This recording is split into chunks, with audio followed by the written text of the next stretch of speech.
Shall we share one? No. So V and I are going to be making the chocolate ripple cake today. It's a staple of every Australian, well, maybe not every, but many Australian households. It's from our new book, Comfort, Ottolenghi Comfort. We love this cake, and we want to show how it's made. It's basically chocolate biscuits that are glued together or sandwiched together by cream. And then it's left in the fridge overnight where time works its magic and changes it from cookies into a cake. And all you need to know is that it's absolutely delicious. It's one of my favorites. We're making chocolate ripple biscuits in order to make the chocolate ripple cake. Great. Put me to work. Tell me what to do. So you're going to sift some dry ingredients, Right. flour, Right. baking powder, baking soda, Salt. yeah, cocoa powder. I kind of reverse engineered this cookie because in Australia, where it's really common to buy these chocolate ripple biscuits. Is it the Arnott's? It is brand? the Arnott's, Yeah. exactly. I And looked it up. my kids, when we go back to Australia every year, my sister makes it and my kids absolutely love it. And then we come back to London and it's their birthdays and they always want this cake. Right. But I could never get the chocolate ripple biscuits, right? So I thought, well, there's the challenge to make them. And I think I've got it. You've got it. I think I've got it. So So sugar. you've got butter and sugar, and you've got a bit of oil. So the oil is crucial here because it keeps it crisp. Right. And then golden syrup, which adds a lot of flavour. Love the smell of golden I syrup. know, it's just so nostalgic. It is. It reminds me of childhood. Yeah. Really, really does. I need to do my best not to lick the spatula. Oh, I know. I'm looking at the bowl. Yes. Okay, so I'm just going to mix this until it's combined. This looks really Yep. delicious and emulsified. Yeah. I can add the egg now, do you think? Yeah. Looks good. Yeah. Ooh. Extra crunch. All right, I'm going to just spoon in about half. And then low. So we're just looking to bring it together, right? Yep. And don't you love it when it goes from that putty colour to this beautiful putty colour? Thought it would be darker. Okay, so I'm gonna just empty this out onto a bit of paper you don't have to do it this way, I guess, right? You could cover the bowl and put it in the fridge, but I You find could. flattening it just gives it a flatter surface area and it'll just Yeah. chill down quicker. Turn it. But I have to, sorry. Oh, give me a bit then.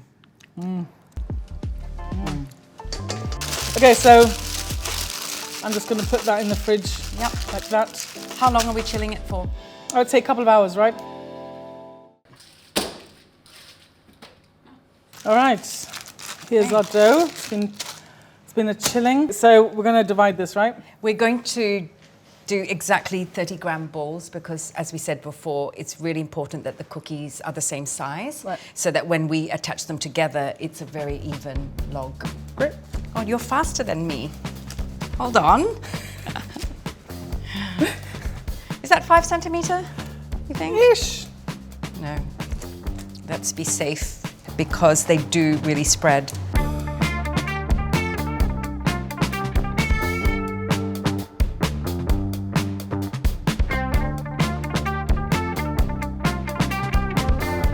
Okay, now Right. what? So I've got the oven on at 170. These are going to go in the oven for about 15 minutes until crispy, crackly, hopefully. They'll spread quite a bit, Right. hopefully all very evenly, and they'll have that characteristic kind of cracked or rippled look. And Hence the name, that's why they're called yeah, ripple. exactly.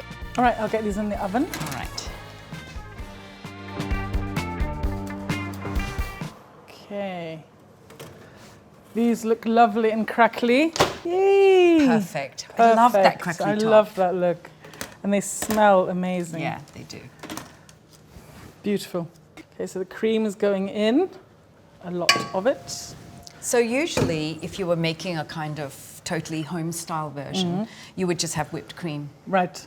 But we're going the extra We're going mile the extra here. mile. We're having a bit of some creme fraiche. Yep. That would just give it a really nice tang. Yeah, and I think it's delicious. I think it gives it, it's not so noticeable that children wouldn't like it, Yes. but adults appreciate it, if Exactly, that makes sense. yeah.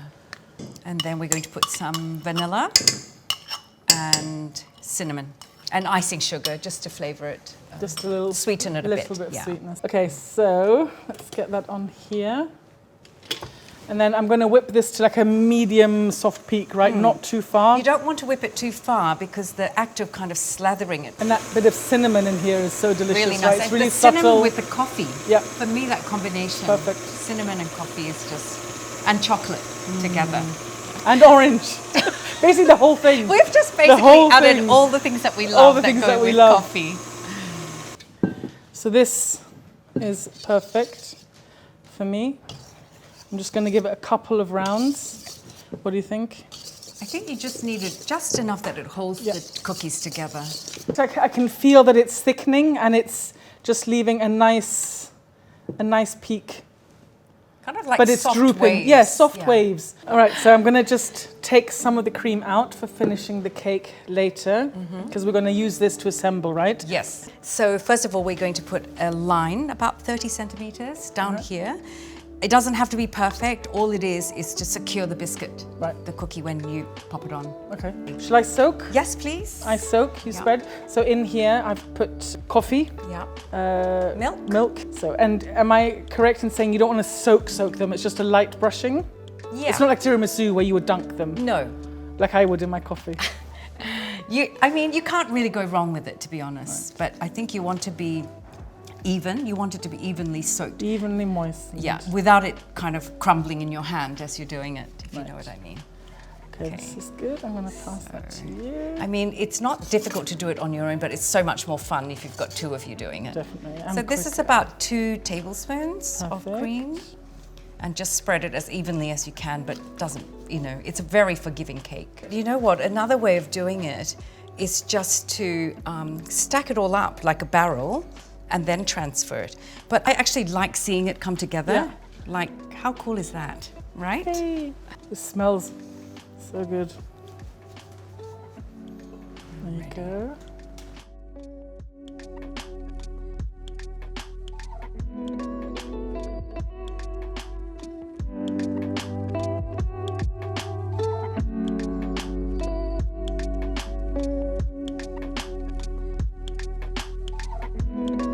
Last one. That was perfect. Yeah. Absolutely perfect. So now that it's kind of stable, what we want to do is cover the whole thing with cream, just lightly. Like a crumb coat almost, right? Yeah, Or- exactly. That's exactly what it is. It's a crumb coat. And that will help the biscuits to soften evenly as well as that it looks nice. I think it looks like a masterpiece, just like And you can just take your time and enjoy doing this. Yeah. It's a really nice thing to do. You've kind of done all the work. And now, so it doesn't have to be perfect because it is a undercoat. Yeah, if you think of it like an undercoat of paint. Right. When did you first have this cake? Do you remember? Well, I moved from Malaysia to Australia when I was like 10.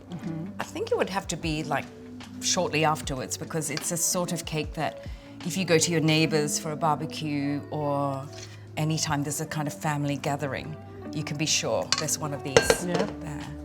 It's just one of those cakes that everybody loves. It's looking great. Huh? Yeah, and you don't worry. And you if can it looks spread messy, from the bottom, like, you can. up the It really sides. is an undercoat of paint, cream, I mean. So we're going to now put it in the fridge, and minimum 6 hours. But I think it's just easier just to think of it as an overnight Yeah. fridge cake.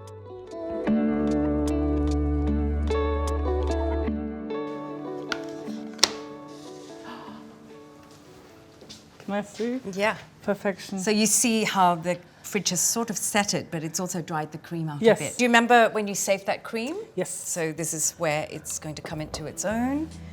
See how it's just whiter and just Whiter and brighter, yeah. whiter, just brighter. fresher. Mhm. Yeah, I mean, Beautiful. Okay. Right. So now let's put some garnish on it. Yep, can cut some strawberries for you if you want. You can. I'm going to zest some orange. The smell. I is know, so isn't it? good. Just you can actually see the oils coming out. So all you need is like 2 bits of skin. And then I think I'm going to use the rest of that orange just to add a bit of zest in here. Yep. We're really layering the We are, why the not? flavors. I'm just going to do a teaspoon or so. Oh, the smell is so beautiful. And it goes so nice with strawberries as well. Yeah.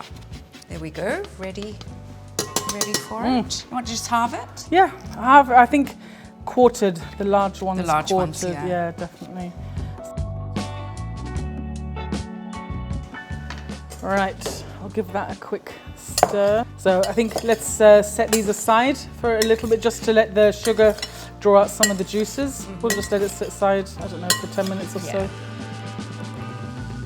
I've got clean hands. I'm gonna put some, I'm just gonna see, because you've also kept some whole, which is nice. And I'm just gonna, I think it's good to sort of have fun with these things. Yeah, totally. Okay, so now. final flourish. Question is, shall we crumble a cookie on top or not? Because we could if we wanted to. I would love to see the last cookie being Go used, for or it. the two cookies. Crumble it down like that. Just gives it. I think it adds drama. Textural It adds crunch. drama. I think it's beautiful. Oh, it looks beautiful. Okay, there you go. Looks like strawberries plucked from a field. A hot knife is really useful to getting a really clean slice. So I'm just kind of dunking it in hot water here. It's a bit of a pastry chef trick, right? It is a pastry chef trick. You don't have to do this. But it's nice. It's a nice clean finish. Now, the trick with this is to cut it on a diagonal. Ah! Perfect. First time round. Oh! So before it was a amazing. thin, hard biscuit, and over time with the cream in the fridge, it's just softened the biscuit and it's now a beautiful cake. Amazing. Which is equal quantity cake and cream, which is what we love.